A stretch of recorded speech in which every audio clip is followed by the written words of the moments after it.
महाराज जी, बचपन से ही स्वामी रामसुखदास जी महाराज जी के शरणागति पुस्तक पढ़कर भगवत शरणागति के मार्ग पर चलना शुरू किया, परंतु कोई प्रकट में मार्गदर्शक नहीं होने के कारण पतित हो गया, ब्रह्मचर्य अधोगामी हो गया।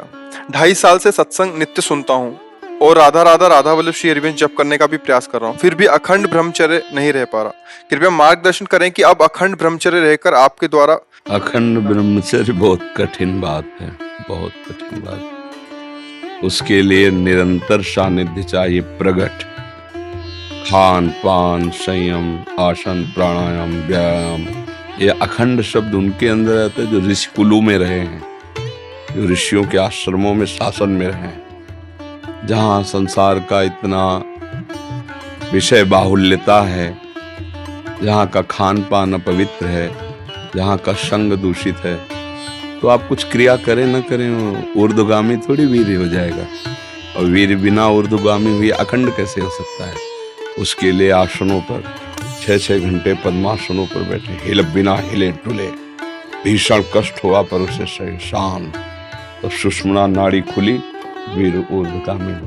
प्राणायाम के द्वारा प्राणों का संयम, शरीर को व्यायाम के द्वारा स्वस्थ, आसनों के द्वारा वश में कर लेना, आहार के द्वारा पवित्र बुद्धि करना, इंद्रिय भोगों का दृश्य श्रवण संभोग इनसे दूर रहना, इंद्रिया पवित्र, तब जाके वीर ऊर्ध्वगामी होता है। उसे कहते हैं अखंड ब्रह्मचारी। और वीर अधोगामी हो चुका है जब, तो उसका प्रवाह बन जाता है। क्रिया करो न करो, वो प्रवाह में जब उसका एक समय होता है, वो फिर अपने समय से निकलता रहेगा। अब उसमें कि क्रिया अगर नहीं करते, कोई स्वप्न में आदि गंदी क्रिया नहीं देखते और स्वाभाविक हो जाता है, तो तुम्हें अपराध नहीं लगेगा और तुम अखंड ब्रह्मचारी नहीं कहे जाओगे।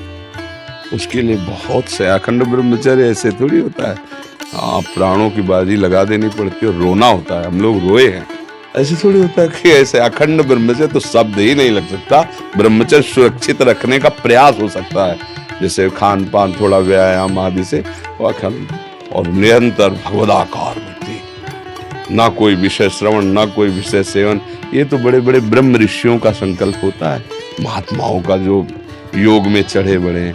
आप तो बस इतना करो, गंदे आचरण मत करो, गंदी क्रिया मत करो, गंदा भोजन मत खाओ, नाम जप करो, व्यायाम करो, शरीर को थकाओ दौड़ भाग सेवा से, तो वो लंबा समय तक चलेगा, पर वो अखंड स्थिर नहीं होगा। ऐसा नहीं हो सकता है। व्यवहारिक वातावरण में सांसारिक भोगों के बीच में रह के मनमानी भोजन करते हुए ऐसे नहीं होता है। शून्याकार वृत्ति, प्राण संयम, मन पवित्र, जितेंद्रिय और फिर वीर ऊर्ध्वगामी। बहुत मतलब ये शब्द तो मतलब नहीं हो सकता, क्योंकि यही अवस्था होती है ऊर्ध्वगामी करने की। तो या तो आप बाबा जी होते और फिर हम देखते कि हाँ बचपन से प्रयासरत हो, तो फिर 6 घंटे 8 घंटे एकदम 90 अंश के कोण में सीधा श्वास को बिल्कुल शांत, पास बैठा हुआ है लेकिन तुम्हारी श्वास नहीं सुनाई, ऐसा चल रही कि नहीं चल रही, एकदम शांत, प्राण संयम, तब सुषुम्ना नाड़ी खुलती, फिर तो मतलब जब ऊर्ध्वगामी हो गया तब अखंड ब्रह्मचारी शब्द आता है, नहीं? हाँ, अखंड तो छोड़िए, पर ब्रह्मचारी बनने की चेष्टा कीजिए। अधिक से अधिक इसका संयम हो, स्वयं से कोई गंदी चेष्टा न हो, कोई गंदा दृश्य नहीं, तो धीरे धीरे फिर लंबा समय खिंचता चला जाएगा, धीरे धीरे।